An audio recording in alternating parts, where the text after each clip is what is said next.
দুনিয়ার দুর্লভ খনিজ পদার্থ কোন দেশের আর্থিক ও যুদ্ধাস্ত্র উপকরণ তৈরির জন্য খুবই গুরুত্বপূর্ণ।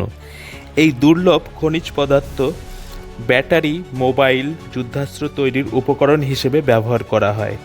কয়েকদিন আগে চীনের ইউনান প্রদেশে 1.15 মিলিয়ন টন দুর্লভ খনিজ পদার্থের খোঁজ পাওয়া গেছে। তার মধ্যে 4,000 টন অত্যন্ত গুরুত্বপূর্ণ খনিজ পাওয়া গিয়েছে। এই বিপুল পরিমাণ গুরুত্বপূর্ণ খনিজ পাওয়ার ফলে ভারত সহ বহু দেশের চিন্তার বিষয় হয়ে দাঁড়িয়েছে। অনেক দিন থেকে এই সব খনিজ পদার্থের দাপট বজায় রেখেছে। যখন তখন যে কোনো জিনিস রপ্তানি বন্ধ করে দেয়। এই দাপট আরও বাড়তে চলেছে। সোলার প্যানেল, ইলেকট্রনিক্স ও যুদ্ধাস্ত্র তৈরির কাজে লাগে এই খনিজগুলি। একচেটিয়া এই খনিজগুলির ওপর দাপট থাকায় যে কোনো সময় রপ্তানি বন্ধ করে যে কোনো দেশকে জব্দ করতে পারে চীন।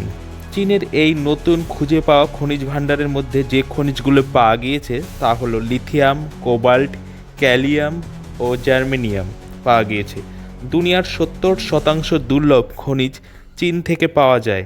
চীন এই খনিজ উত্তোলন করে না, শুধু উত্তোলন করে প্রক্রিয়াকরণও করে। চীন খনিজ পদার্থের রিসার্চ অ্যান্ড ডেভেলপমেন্টে বহু টাকা খরচ করে নিজেদের আধিপত্য বজায় রাখতে।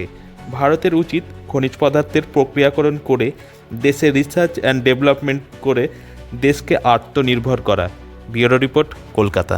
এ বিষয়ে আরও জানতে কলকাতা সমাচার চ্যানেলটি লাইক করুন, সাবস্ক্রাইব করুন ও বেল আইকনটি প্রেস করুন। ধন্যবাদ।